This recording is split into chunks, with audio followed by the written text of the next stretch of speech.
Well, good morning, everybody. I hope you're all doing fantastically well. We're back with the Rumour Mill. We're back with another live video. Before we get started, everybody, you can head on over to the Patreon now. Link is in the description below. Shout out to Dan and shout out to Steve, who joined yesterday. We have an Across the Pond that is live, ready to go. It's good. We discuss the Euros on there. We're discussing other bits and bats, and we have a live French broadcast with my old man, who's out there at this moment in time, coming very, very soon.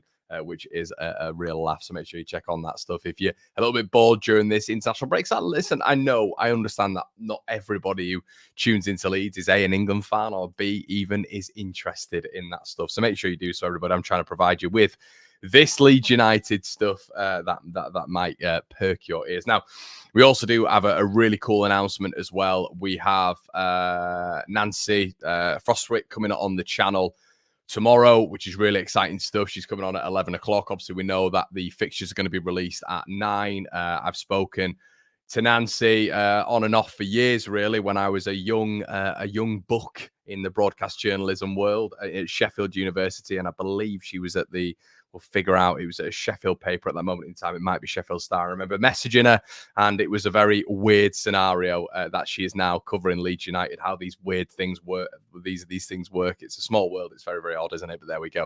So she's going to be coming on, speaking transfers, talking about the fixtures, getting a bit of a background of Nancy as well, with her taking over at The Athletic. I'm very excited that she's come in. An exciting journalist who is moving extremely quick. So we are very lucky to have her covering Leeds United. If you ever get a chance to read one of her pieces as well, she is extremely good. So make sure you do that, everybody. Let's see who is in the building today. Dominic's here. Morning, Connor. Great shows, player. Hello, my friend. Hope you're all good. Ricky stood in the supermarket. Which supermarket are you in, Ricky? Morning all, says Ina. Hello, Ina. Don't believe everything Red Bull are telling. Americans are good at lying, says Sam. Paquetta's in here. What's the crack, boys? Hello, mate. Is that a little bit of an Irish twang you've got there, mate? Can tell by how you spell the word crack. Chris Sykes, hey, Chris. And I hope you're all doing fantastically well. Make sure you're slapping a like on the video, everybody. It just ranks higher in the algorithm. It really does. And listen, hopefully we're going to start hearing stuff really, really soon, but I'm keeping you up to date on every single rumour that we've got to do with Leeds United. We'll have another video coming out later on today discussing Greta Steinson as well, so make sure you tune in for that one. Okay, in the title, you can see Sky Sports promised Leeds United. There has been a new EFL and Sky Sports agreement of mass proportion, over 900 million quid, which is obviously the services that they agree between them when it comes to broadcasting at specific dates. And there's obviously the the exchange of financial reward there. There's been a massive issue, a massive parity issue when it comes to Leeds United over the years. And let me explain to you what that is. Leeds are averaging at least 30 games a season over the past 5 years in the Championship, not including the Premier League, although that would be an interesting statistic. But in the Championship, when it comes to us just being on TV. Now, that can be a good thing. That can be a good thing for potentially individuals like me who are working and doing bits for you guys and freelancing and doing all that stuff, so I can watch Leeds United on Sky. And when it's on Sky, there's more cameras there, which means other sites might be able to pick it up, of which we won't go into. But yes, that is always ideal for many of us, but it's not good at all for match-going fans. It's horrendous, actually, because Sky can do whatever the hell they want. They can change it with 3 days. There's no rules in place of which Sky Sports have to adhere to fans, travel restrictions and all this sort of stuff. They just do whatever they want when they want to get the best financial proposition for Sky Sports. So that is it. It's really good. And basically what it means, everybody, is just last season alone, Leeds United were 36 times on Sky Sports. And now what's happening basically is there's parity for every single team, and there's a minimum of 20 times that said team can appear on Sky Sports, and there is a max of 24 times. So as I've said previously, that means that match-going fans are going to be delighted. It's not going to be ideal whatsoever that for maybe individuals who don't go to games. And I think it's an obvious discussion. We're still Leeds fans.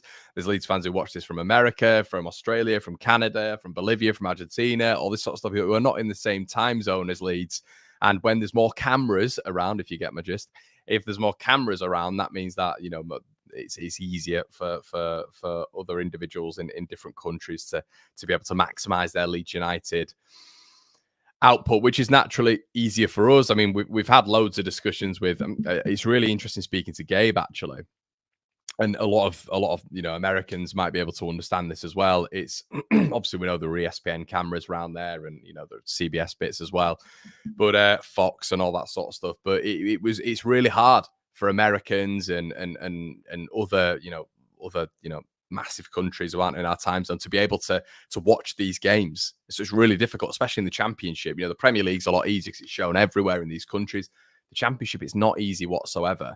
Not so easy. So yeah, we've got to take into consideration there's going to be less cameras around, less streaming. And all that stuff. I'm not going to keep hinting because my channel might get banned. So there we go. But yeah, exciting stuff in terms of the match going fans. Not great for maybe people who don't go to the games as much. Yes, Connor, how are you, lad? All good, George. I hope you are good. I have a Fire Stick and I have every channel in the world and pay £15 for it. I don't know what you're talking about, Sam. We don't advertise that sort of stuff on here, mate. Morning, Connor, pal. How you, Jay? Hope you're all good. Fixtures out tomorrow, Connor. Derby, first game. Morning, everyone. Jason here. You should get Emma Jones on. Yes, Paul. I don't. Why? In fact, no. Don't answer that question. Don't answer that question. LUTV. Yeah, we'll have to wait and see. Joe Donahue, not the actual Joe Donahue. Morning, Connor from Dublin. Normally get the reruns, but have you live today? Good man, Joe. Good man, Joe. I presume not Joe Donahue. If you are Joe Donahue, Joe, you'd normally text me. So I don't know why you've come on here and said that and just misspelt your name. But there we go. I think it is the fake Joe Donahue. But okay, let's get into the next bit of news, everybody, shall we? Jack Harrison, little boy Harrison, has gone to Everton. A lot of people were a little bit confused on exactly what's happened. How has he gone? How long has he gone for? Blah, blah, blah, blah, blah. Is this a permanent? Is there an obligation? Is there an option? Well, no. They're covering... There's no loan fee whatsoever, which I always like within a loan when we get a little bit of a fee. We've had fees before when it's come to loans. We haven't got a fee when it's come to Jack Harrison this time, but Everton are covering the entire purse when it comes to his wages, which is good when it comes to PSR and financial obligations, restraints, constrictions. It's good when it comes up against, when Leeds are using the amortization and all that sort of technical stuff. That means it's covered and it's gone against the books, which is great news. His contract is until 2028, which is interesting because obviously he's going to be coming back to Leeds next season because there's no obligation or option in the contract in the loan agreement. But what is interesting is obviously his Instagram and Facebook post, which was he actually thanked Leeds at the end of it, but Leeds is very, very much blanket post of Jack Harrison joins Everton for another a season. And yeah, you do wonder what happens behind the scenes here, but Leeds can't do anything about it. We knew right at the very beginning that Harrison has another loan clause in his contract. Leeds can't moan about that. That was Victor Orta. That is to spread out the pay. That is to protect us from relegation, we were told. So yeah, I think I always talk on this channel about selling individuals when the stock is high. Now, Jack Harrison, I believe it was in the Jesse Marsh season when we went down in the January, Leicester offered over 20 million quid for him. Over 20 million quid for him, and we rejected that. Now, I understand he was an important player. It might have been the season before, could have been the season before, but January, regardless. And his stock was really high. Stock was really high, and you were thinking to yourself, flipping heck, that's a lot of money for Leeds right now. And you're looking back at it, you're thinking to yourself, wow, why didn't we do that? Hindsight is a wonderful thing, but this is why I always talk about everybody. When players' stock is high, and you will continuously see me coming on this channel and saying, when the players' stock is high, and I understand they're important, but Harrison for me was always a streaky player, always. And you guys, you OGs know I've said that from day dot. From day dot, I've got abused when he scored bloody 3 or 4 goals on the bounce. I've said, right, well, watch out. He'll score 3 or 4 goals, and then you'll have a barren period of 9 games where he doesn't do anything. That always happened with Jack Harrison. Very, very similar to Pat Bamford, confidence players. So the reason I'm mentioning that is because when he was offered and when Leeds were offered that money and we turned it down, it was one of those things where you thought, wow, okay, that is a big decision from Leeds United because the stock is high with Harrison right now. And now we're looking at a scenario where he's been on loan at Everton. This will be his 2nd consecutive loan. Obviously, there's a bit of a blanket statement from Leeds United there, which if you read between the lines, if we're being speculative, it's maybe not the best relationship after last season. Who knows? But yeah, I guess he's still a Leeds United player technically. But Leeds have got to recoup some of their 11 million quid because it looks good against the books, of course. But, you know, just for a profit margin, we bought him for 11 million quid, obviously after 2 successful loan spells at the club. We have to recoup that value, and that's got to be next year. You know, next year will be what, 2026 when he comes back. He's still got 2 years left on his deal. He's still relatively young. He'll be 28 years of age. We've got to get good value for him. We have to get good value for him. And listen, it is a shame, but the club wasn't run in the best way. But this is why I always say, everybody, this is why I always say this: when a player's stock is high and they're okay, right? We're talking, I mean, we've got multiple in our squad, multiple. Liam Millar and Pat Bamford being the classic examples. When the stock is high, do not get carried away. Do not think to yourself, oh my God, it's the rebirth. What's everyone else been saying? That, you know, oh my God, they're so good now. Don't be like that. And this is why when people call me a flip-flop, it's so far from the truth. It's unbelievable because they don't understand what flip-flop in football terms is. I am not a flip-flop whatsoever. I always stay very, very consistent with what I say on individuals and managers, really. And, you know, when it comes to those players, we've got to think, if this happens again next year, if we've still got Pat Bamford, which we probably will have, if we've still got an Liam Millar, I'm just bringing these names out of the hat right now, okay? We've still got them and they're performing well. We've got to sell them when the stock's high. Right now, Liam Millar's stock is relatively high because he got 19 clean sheets, even though I feel football clubs are more intelligent than that to just look at that, because clean sheets involves the whole unit, not just Liam Millar. You break down his save percentage, you break down how many times he saved Leeds when it comes to data. It is literally not even a conversation of him having a poor season, a very poor season for Leeds United. So you look at all that, you look at Pat Bamford, the fact that, you know, he scored what, if you actually look at when he's played full-time minutes, it's something like 90 minutes or 80, 90 minutes. It's something like he scored 3-4 goals in 12 matches or whatever it is. That's just not good enough. It's just not good enough. But he had that purple patch, didn't he, in January, where it was very much, where are those Bamford haters? No one's hating on Pat Bamford. No one's hating on Liam Millar. But as we've seen with Jack Harrison, this is a classic example of when a player's stock's high, sell. Because we've missed out here, and look at where we are now. And we could be in a very, very similar scenario with regards to Liam Millar and with regards to Pat Bamford. Painful to see long-term, lonely like Jack and Llorente. Hey up, mate. Happy Tuesday from Barbados. Hello, mate. Hello. Hit the first man on every corner. Rad Music Chat says, to be honest, he likely thinks that he has more chance of playing for England than he has in the yeah, no, I don't. Listen, mate. I'm not saying that it's a bad move from Jack Harrison. I think it's a good move. He's got a Premier League move. I don't think there'll be any other Premier League clubs aside from maybe the 3 that have come up that would take an interest in Jack Harrison. I don't think that would happen, to be honest. I just don't think he's good enough. I think he was lucky last season because he had Sean Dyche, and they are classic Sean Dyche wingers in Dwight McNeil, who's played with him before, and Jack Harrison. I think any other manager probably utilises Dan Juma more than Jack Harrison last season. Very, very lucky he had Sean Dyche. And when you look at probably progressive managers, with the utmost respect, like Kieran McKenna, as an example at Ipswich, I mean, would they take Jack Harrison? Maybe. But, you know, if you can get someone like Amari Hutchinson back on another loan, there's only one winner there. Only one winner. So, yeah, I think it's, as the lesson here, everybody, is when the stock's high, sell. Okay, so another bit of news that has been coming out. Ben Napper, Norwich City's director of football. They had Stuart Webber previously. Stuart Webber's left the position now, and they have Ben Napper. Now, Ben Napper came in and around the same period as Jordan Miles has come into Leeds United, who isn't really our director of football. He's more like recruitment guy.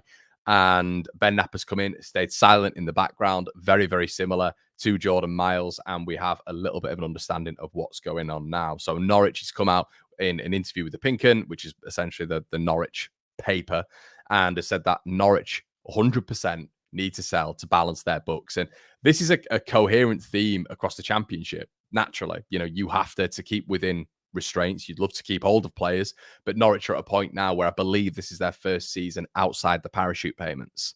So Norwich are a classic example. You look at some of their players now who have been, you know, ex-Premier League players. You know, you obviously look at Grant Hanley, Duffy's been there, hasn't he? You then look at Ashley Barnes. They'll have bought all these players sort of within the last 3 years, thinking that these players are going to get them back up there. That's not happened with the parachute payment money they've spent. Sort of Norwich aren't known to be spending a lot to spend lots and lots of money, but the parachute payments will have helped in keeping certain personnel 100%. But now he said he said to the Pinker that they need to sell to balance the book. So obviously that's a recurring theme across the Championship. Players need to be sold. We all know that. But this is interesting when it comes to Leeds now. They will know when it comes to Daniel Farke, 100%. In my personal opinion, they will 100% know what's going on at Norwich when it comes to Ben Napper and when it comes to certain individuals having to be sold. And it makes me a little bit worried, I have to say. And listen, there's one name here who's going to come to the top of the conversation, and it's Josh Sargent. Why? Because Daniel Farke forced through buying Josh Sargent. Fact. At Norwich for 8 million quid. So if they are needing to sell big assets to be able to recoup some value, and if they feel that they can replace, you've got to think this is Ben Napper now. He is molding. He wants to mold a new coach. He's got rid of obviously Daniel Wagner. He wants to mold the image of the new boss. They brought a Danish boss in. He wants to mold that that manager's philosophy within the squad. So if you're Ben Napper, if someone like Josh Sargent doesn't fit the mold, he'll think to himself, well, we can cut our losses now. His stock's going to be high, as we've spoken about. He's had a good season, 16 goals and however many assists. Is it going to get better for Josh Sargent at 24 years of age? Probably not. I'm going to murmur it at probably 8 million quid. For a striker in the Championship who's done what he's done, a lot may look at that and think that's not too bad. You know, we saw Haji Wright go to Coventry with the Gyökeres money for 8 million quid. Are they going to look at that and think, okay, well, someone like him is a good sign. He's going to be available, and we might be able to negotiate getting it at an even lower fee. Now, this is where Leeds United come into the conversation. Would we look at a Kenny McLean? 850k Leeds went in for him. Fact, again, last summer, Norwich laughed Leeds out the building. And is that someone who we'd go for again? Championship player, 1 year deal. Would McLean even move to Leeds for a 1 year deal? He's probably got a bit of a, I don't profess to know his deal at Norwich City. That'll come into the question, obviously. But Leeds would be able to offer him more wages, even if it is for a shorter period of time. You could offer him a deal and say, look, if you impress again, we'll offer you another deal. But Leeds were keen on McLean, or Farke was. This stinks for me of a Josh Sargent signing at some point, or at least Leeds putting in a bid. Now, for me, I think there's better attackers out there, and I just don't want Joseph to be blocked at all. Now, I've gone a little bit here and there when it comes to Sargent. I'm a little bit like, I like him.